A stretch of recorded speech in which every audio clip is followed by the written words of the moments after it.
कोई ने कुछ बोल दिया, आया साफ, कोई ने कुछ कह दिया, आया साफ। कई लोग अपने मन को कैमरे जैसा बनाकर रखते हैं। जिस दिन से शादी कर कर घर में आती है, सास ने कुछ कह दिया या बहू ने कुछ कह दिया, उस दिन पहली बार का शब्द बहू अपने कानों में और मन में भर कर रख लेती है। पहले दिन का शब्द सास अपने कानों में और अपने मन में भर कर रख लेती है। वो कैमरे जैसा फिट कर लेती है और जब जब झगड़ा होता है तब तब कैमरे की सारी प्रस्तुतियां सामने आ जाती है, सारी प्रस्तुति सम्मुख में। हो सकता है हम गलत हो बोलने में,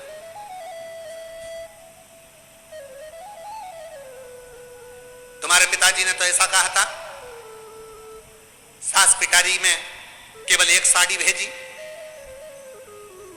ऐसी साड़ी मैं पहनती हूं क्या? लड़की विदा करी थी तो बहू के हाथ में थोड़ा बहुत सामान रख के भेजना था, तो पांव पड़ेगी तो 500 200 रुपए देती। पहले दिन का जो कैमरे में कैच हुआ वो आखिरी तक चल रहा है, मरते दम तक। सास मर भी जाएगी ना तो भी बहू कैमरे की बात याद रखेगी, हमारी अम्मा तो ऐसी थी। कैमरा कैच कर कर रख लिया।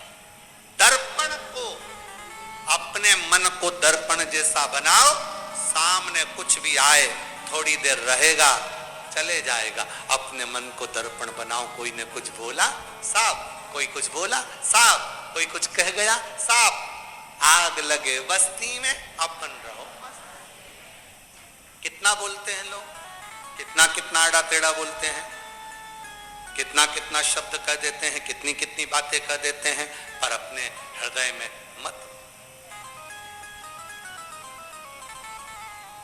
हमसे कई लोग कहते हैं उसने हमारे साथ बुरा करा ना, हे गुरुजी उसने ऐसा किया है, अब हम उसको मजा चखाएंगे। हम कहते हैं काय को चखाओगे? मन को दर्पण रखो। उसने बुरा करा, हो सकता है उसकी संगति में, उसके पालन में, उसके संस्कारों में कोई कमी रह गई होगी, इसलिए उसने क्रोध कर लिया, इसलिए उसने अपशब्द कह दिया, इसलिए उसने ताने दे दिए। अगर उसकी माता ने परवरिश अच्छी करी होती, संस्कार अच्छा दिया होता, तो उसके मुख से ना कभी गाली निकलती, ना अपशब्द निकलता, ना आड़ा टेढ़ा संबोधन निकलता, ना किसी के लिए अपशब्द कहे जाते। समझो परवरिश में कोई कमी रह गई है, तो तुम क्यों उससे बदला लेने जा रहे हो? क्यों नहीं? मन को दर्पण बनाओ।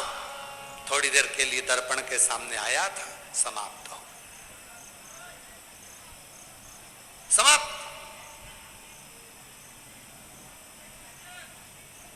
33 कोटि देवताओं में कोई ऐसा देवता बता दो जिसको गाली दी गई हो।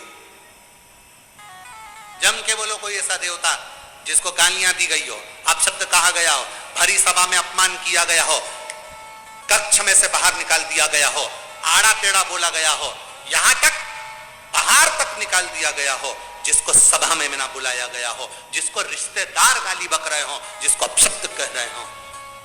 33 कोटि देवता में केवल एक है, देवाधिदेव महादेव, जिनको भरी सभा में गाली दी जाती है।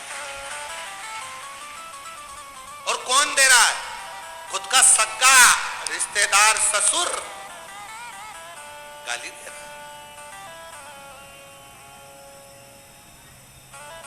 स्वयं अपमान करा जा रहा है। कौन कर रहा है शिव जी का अपमान? स्वयं देवऋषि नारद। कब करे?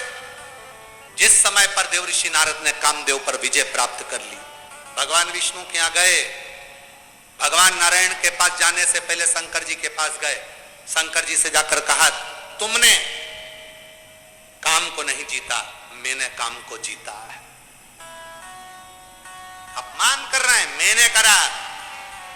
शिव जी ने उनके गले में रुद्राक्ष की माला पहनाई, नारद जी ने उठाकर जमीन पर पटक दी। फिर अपमान, फिर अपमान।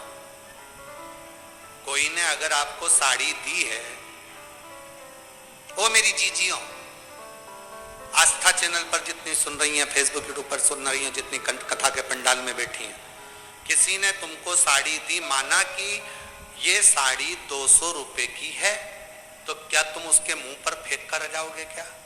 जम के तो बोलो नहीं, ले आओगे, ठीक है ले चलो, दी है ना, कोई बात नहीं पहनेंगे। थोड़ी अच्छी होगी तो बहू को दे देंगे, और अच्छी होगी तो लड़की को दे देंगे, और थोड़ी बहुत भी गड़बड़ होगी तो भाग बज्जी पे चढ़ा देंगे, उसमें क्या दिक्कत? उठा लाए, लेकर आ गए, तुमने उसके मुंह पर नहीं फेंका, तुमने उसके मुंह पर नहीं मारा, पर नारद जी ने शिव जी का अपमान करा, अपशब्द कहा, और उसके बाद जो माला दी गई उसको जमीन पर फेंक दिया उनके सामने।